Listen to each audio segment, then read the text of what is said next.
RTC ఆదాయానికి గండి కొడుతున్నారంటూ ఉమ్మడి ప్రకాశం జిల్లా మార్కాపురం ఆర్టీసీ యాజమాన్యంపై ఆరోపణలు వెల్లువెత్తుతున్నాయి. ఆర్టీసీ ప్రయాణం సురక్షిత ప్రయాణం, సుఖమయ ప్రయాణం అంటూ కూడా ప్రచారాలు నిర్వహిస్తున్నప్పటికీ మార్కాపురం యాజమాన్యం మాత్రం భిన్నంగా వ్యవహరిస్తోంది. ఆర్టీసీ అధికారులు ప్రైవేటు ట్రావెల్స్, ట్రాన్స్పోర్ట్ వాహనదారులతో మంతనాలు చేస్తూ ఆర్టీసీ ఆదాయానికి గండి కొడుతున్నారనే ఆరోపణలు వినిపిస్తున్నాయి. బస్టాండ్ ఆవరణలోనే సమీప ప్రాంతాల్లో ప్రైవేటు వాహనాలు నిలిపి ప్రయాణికులను ఆకర్షిస్తున్న అధికారులు చూసి చూడనట్లు వ్యవహరిస్తున్నారని ప్రయాణికులు ఆగ్రహం వ్యక్తం చేస్తున్నారు. దీంతో ప్రయాణికుల జేబులకు చిల్లులు పడుతున్నాయని విమర్శలు వెల్లువెత్తుతున్నాయి. ఈ విషయంపై మార్కాపురం ప్రయాణికుల సంఘం అధ్యక్షుడు ఓరిగంటి మల్లిక్ మాట్లాడుతూ ఆర్టీసీ ప్రయాణమే సురక్షితమని, కానీ స్థానిక అధికారులు ప్రైవేటు ట్రావెల్స్ను ప్రోత్సహిస్తూ ఆర్టీసీ ఆదాయాన్ని దెబ్బతీస్తున్నారని ఆరోపించారు. తక్షణమే ప్రైవేటు వాహనాలను అరికట్టి ఆర్టీసీ ఆదాయాన్ని పెంచాలని డిమాండ్ చేశారు.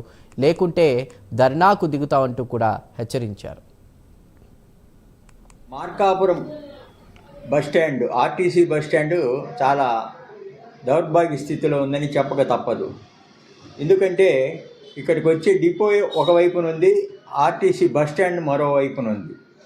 ఈ బస్టాండ్లో ఆలనా పాలనా చూసి అధికారులంటూ లేని పరిస్థితి ఏర్పడడం వల్ల మరి ప్రైవేటు వాహనాలైతేమి, ఆటోలైతేమి ఇతర ప్రాంతాలకు ఇక్కడ వచ్చే ప్రయాణికులను వారు ఎంగేజ్ చేసుకొని వెళ్ళిపోతూ మరి ఆర్టీసీ ఆదాయానికి గండి కొట్టే పరిస్థితి అవుతుంది. ఇది ఇటీవల కాలంలో 1 year నుంచి విపరీతంగా అయిపోయిన పరిస్థితి ఏర్పడింది.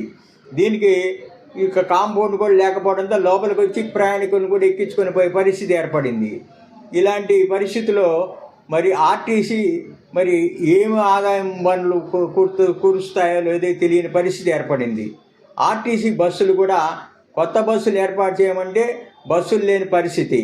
15 ఏళ్లకు ఆదాయానికి, ఆర్టీసీ ఆదాయానికి మరి ఎలాంటి గండి కొట్టకుండా మరి ప్రైవేట్ సర్వీసులను ప్రోత్సహించే పరిస్థితుల్లో మరి ఆర్టీసీ అధికారులు ఉండకుండా తగిన నిఘా ఏర్పాటు చేయాల్సిన అవసరం ఎంతైనా ఉంది.